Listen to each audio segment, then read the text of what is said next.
Captain Gabriel Hawkinge, otherwise known as Captain Gabriel the Defiant. He is the first captain of the First Company. Born on Albion II into a poor family with noble lineage, Gabriel grew up an armoursmith, working tirelessly to rebuild his family's name, where he would craft fine relics that would protect the Emperor's warriors.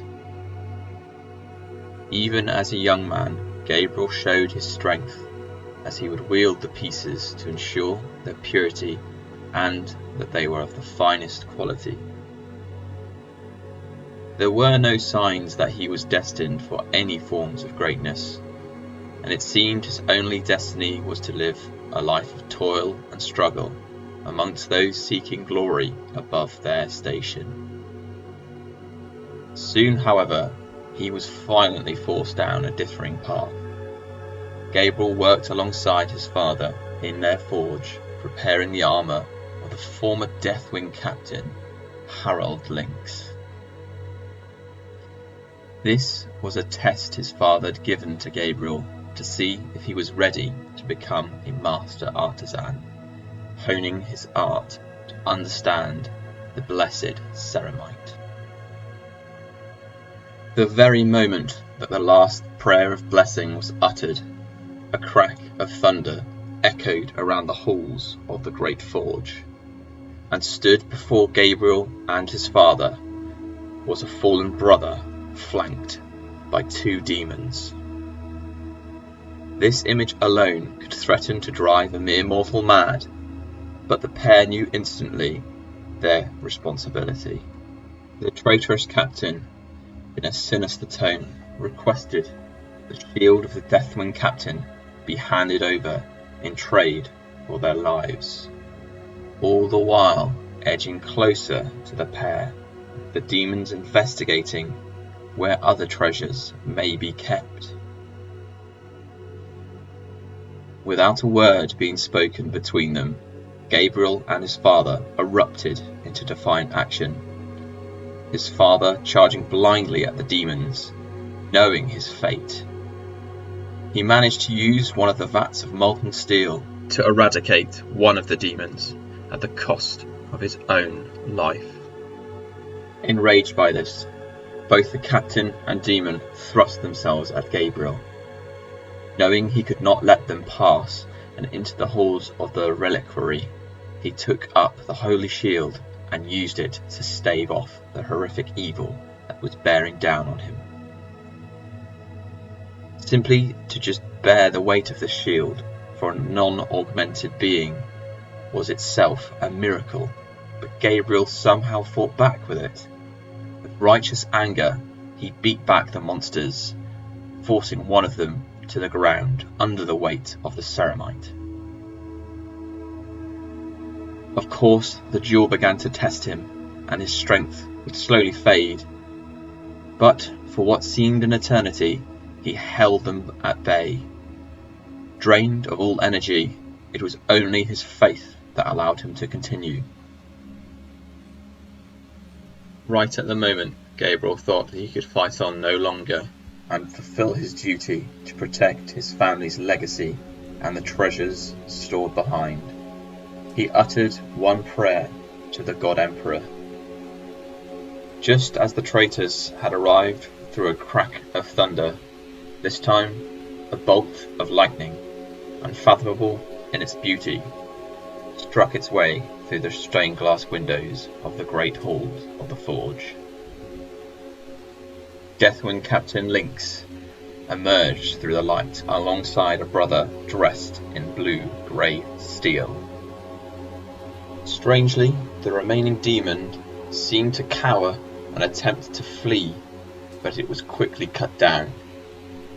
The disloyal captain, staring at his former brother with fear, dropped out of this plane and disappeared back into the warp. Gabriel, dropping to his knees in praise but also in agony, thanked the Emperor for his protection. But he was faced with the barrels of a stormbolter pressed against his forehead. Brother Captain Lynx, enraged at the actions of the Silver Marine, instantly came to blows with him, knocking him down and throwing off his helm. The two fell into a deep and emotive argument, unfolding before Gabriel. The Silver Marine, with clear anger on his face, disappeared himself back into the beautiful light from whence he came. Captain Lynx then explained that he would not let Gabriel have been executed, for he knew devotion when he saw it. He said the ability to wield his own shield, that it had spoken to him, and it would one day have returned itself to Gabriel. Before he disappeared, Lynx ordered Gabriel he must enlist into the academy, knowing that he would easily pass all tests required to become an astartes. Gabriel's new-found path, one of greater glory, saw him join the Praetors and serve in the 5th Company. Here his martial skills, clad in thick plate, could thrive, and Gabriel would serve boldly until he was offered the trial of ascension to become a brother sergeant. Oddly, in spite of his strong candidacy, he was refused, for he had another calling. He was once again reunited with Captain Lynx, who insisted that he don the armour of the 1st Company and join the Deathwing. This was an offer, of course, he could not refuse. Having once already undergone the ascension trials to become a sergeant, he was soon offered another chance, this time, however, to command the Deathwing. He easily passed every test. The squad he commanded, however, seemed to now be permanently garrisoned at home by orders of Captain Lynx, something that he'd failed to understand, but not an order that he would question, for he knew that the captain's visions of the future would often ring true. The reason, however, would soon dawn upon him.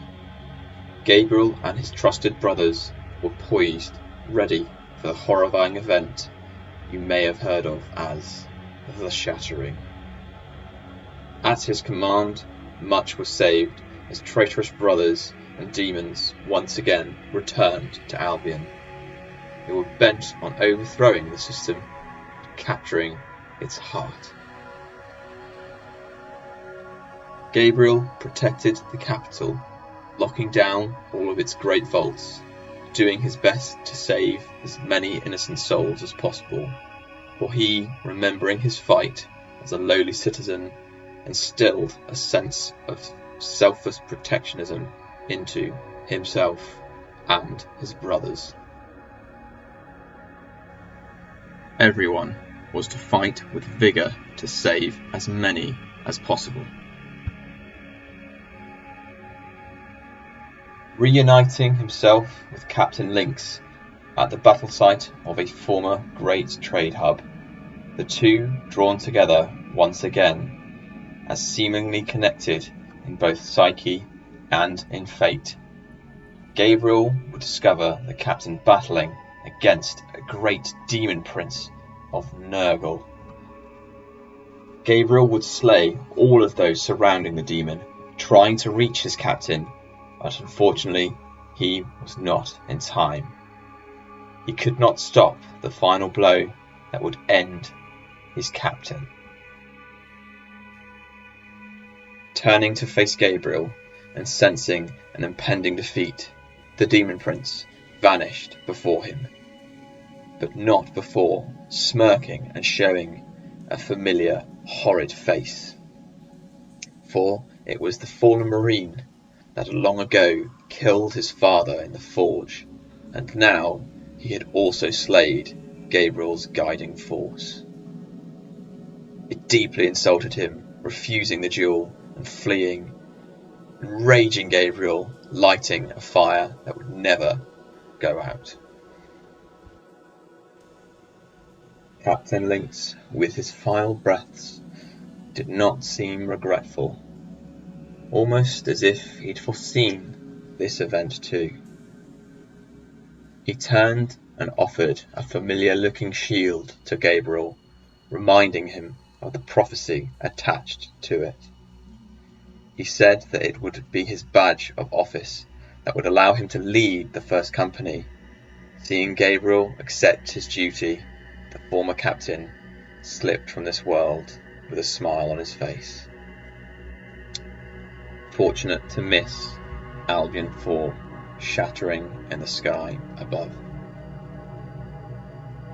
Brother Captain Gabriel has continued to command the veteran First Company, though he dares not leave his home, fearing the return of the entity that slayed his predecessor, and lacking the ability to see into the future as confident as Lynx. He made sure he would be ready for its return.